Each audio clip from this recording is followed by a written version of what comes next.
This time of pandemic has been crazy. One of the most difficult things now is maybe that we're past the peak potentially. How do we reopen? This has been a major thing debated on the national stage in the media and newspapers between governing officials, between doctors and healthcare workers and those who are caring about the economy.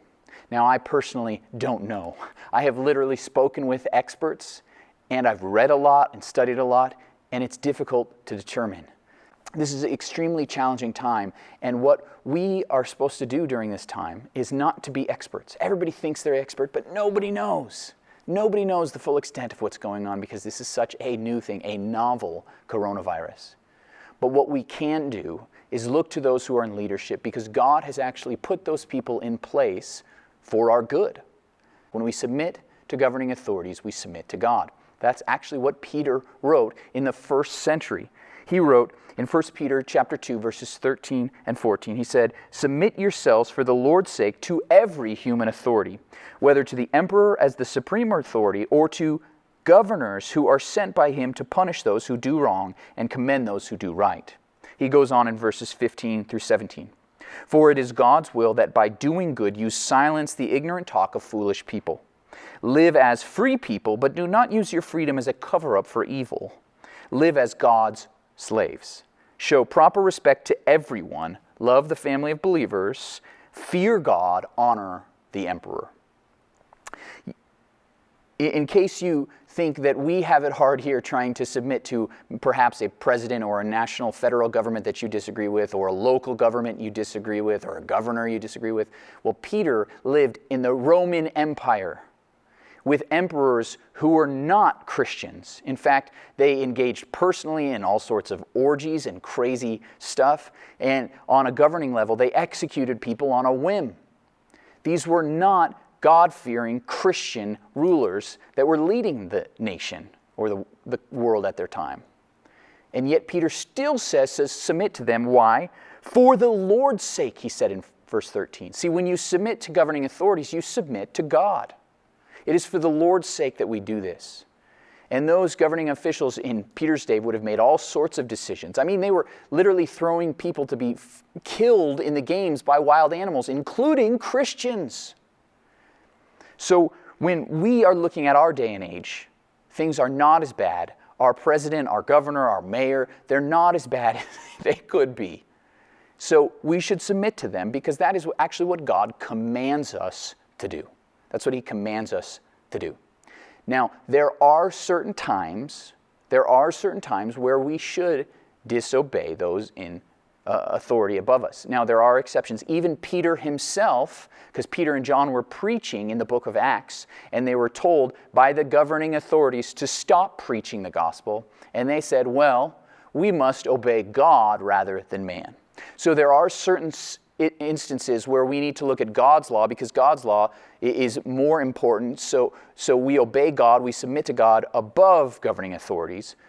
But I would say 99% of the time, our governing authorities are not commanding us to do evil at all, or they're not allowing us to do good, like preach the gospel.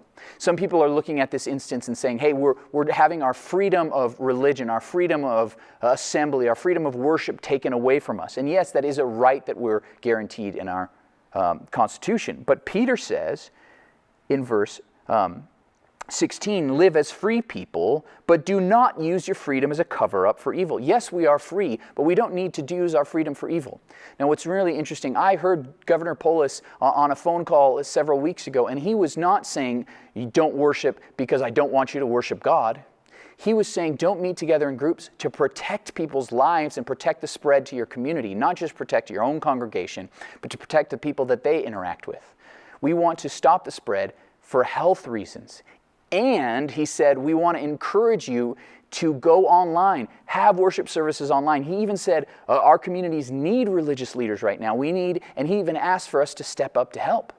See, our governor and our government right now is not opposing our freedoms. They're just saying, hey, let's change the way we're doing things for a time. So when we're making decisions and we had an 2-hour meeting just a few days ago with the staff at our church to try to figure out and grapple with all the different issues of this stay-at-home order and changing now into the safer at home here in Colorado, this new phase of partial reopening and then more partial reopening on top of that.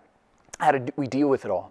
Well, nationally, we're getting some instructions, but on the state level, our governor is saying, hey, we're ready to reopen. But here in Denver, where our church is located, the mayor is extending the stay-at-home order even longer.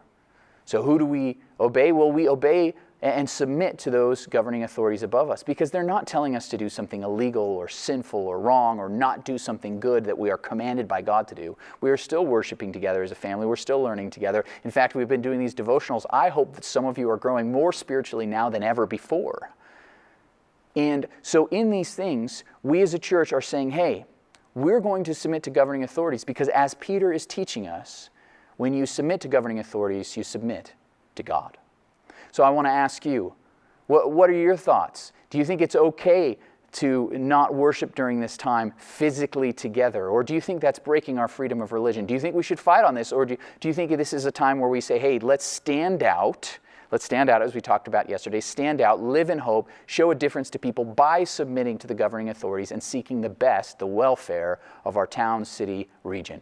Perhaps where you're watching this right now in your county, there's not very many cases. I was on a Zoom call last week, and there was a pastor in Wyoming. He said, there's only 2 cases in my entire county. And so we're all eager to get back together. In fact, a lot of people are angry that we can't be physically together. But yet here in Denver, it might be a completely different story where we have many more cases of coronavirus and a much higher rate of death. What do we do? How do we handle this? I want to hear from you. Comment, send me an email, what your thoughts are. But how can we live out this principle in this time? Because I do think we are taught by Peter, when you submit to governing authorities, you submit to God.